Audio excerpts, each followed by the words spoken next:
بسم الله الرحمن الرحيم. هل أتى على الإنسان حين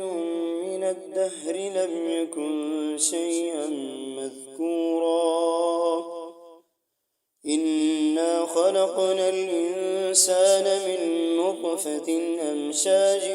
نبتليه فجعلناه سميعا بصيرا إنا هديناه السبيل إما شاكرا وإما كفورا إنا أعتدنا للكافرين سلاسل وأغلالا وسعيرا إن الأبرار يشربون من كأس كان مزاجها كافورا عينا يشرب بها عباد الله يفجرونها تفجيرا يوفون بالنذر ويخافون يوما كان شره مستطيرا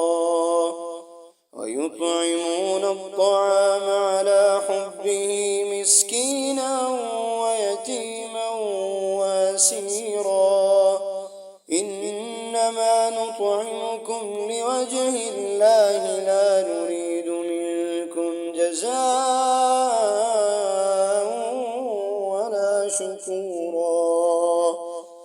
إنا نخاف من ربنا يوما عبوسا قمطريرا فوقاهم الله شر ذلك اليوم ولقاهم نضرة وسرورا وجزاهم بما صبروا جنة وحريرا متكئين فيها على الأرائك لا يرون فيها شمسا ولا زمهريرا ودانية عليهم ظلالها وظللت قطوفها تظليلا ويطاف عليهم بآنية من فضة وأكواب كانت قوارير من فضة قدروها تقديرا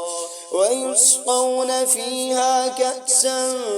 كان مزاجها زنجبيلا عينا فيها تسمى سلسبيلا ويطوف عليهم ولدان مخلدون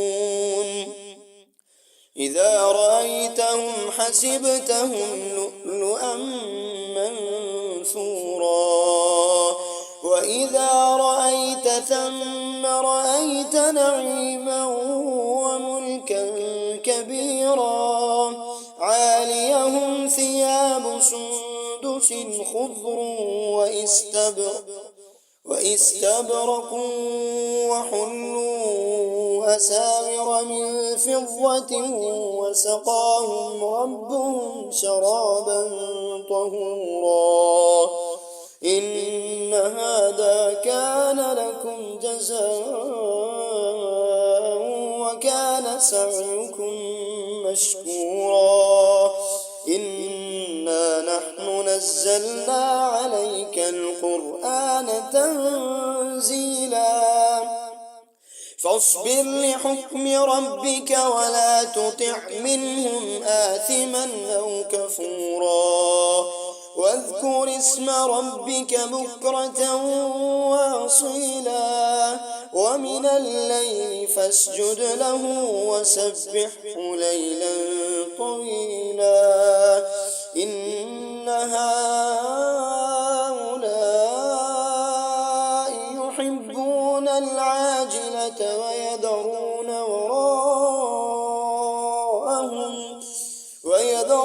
وراءهم يوما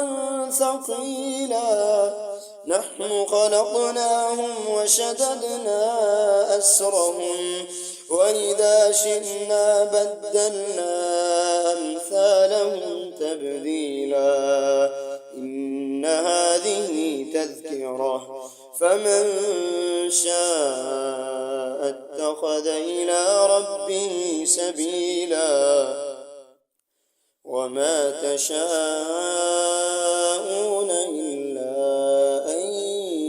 يشاء الله إن الله كان عليما حكيما يدخل من